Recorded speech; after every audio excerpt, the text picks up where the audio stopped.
So, before we get into today's video, to take off the kayfabe just for a few moments, my girlfriend and I have been in a really unstable job position and everything, but a friend of ours is offering to let us move in with her when she moves to Albuquerque in a few months for school.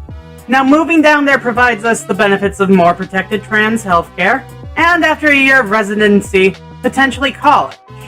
Right now, our biggest problem is raising the funds to get down there.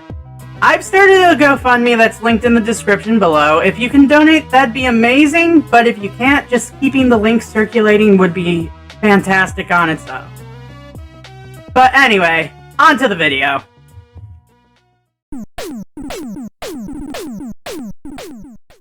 Now, I gassed up and praised the Revenge of the Fallen Starscream pretty hard, which makes me regret to say that despite me liking the film more, the Bumblebee movie Starscream doesn't quite live up to how good the Revenge of the Fallen Starscream was. Now, aesthetically, I love what they're going for with the robot mode, a sort of heavy-duty air commander, and the sculpt is really nice in getting that across. But let's get into the articulation. Starscream's articulation is pretty limited by his transformation, and while you can get a lot of movement out of the arms and legs, it feels really stiff to move them around. And the hands, when it comes to holding weapons, it's fairly loose. The same goes for the wings holding those null rays, honestly. But I guess it's serviceable. Kind of has waist articulation, but it's honestly super compromised, and I can't say I'm happy with it.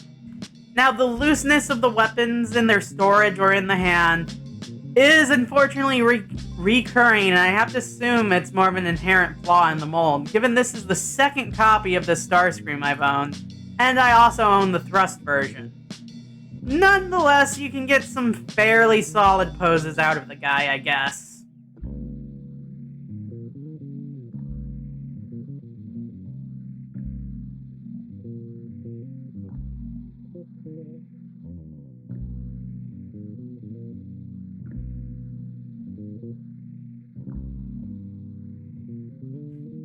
Now, the transformation is a fiddly, overcomplicated mess, and I have to assume that's because of the fact the Seekers in Bumblebee were one of the few Cybertronian designs we actually saw the alt modes of in the movie itself.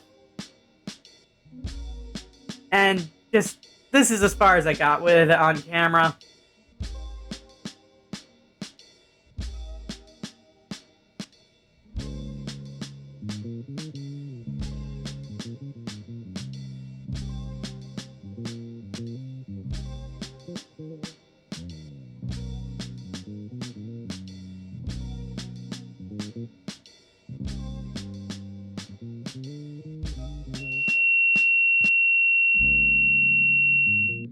Now, the resulting jet mode is, well, I like the aesthetic of it.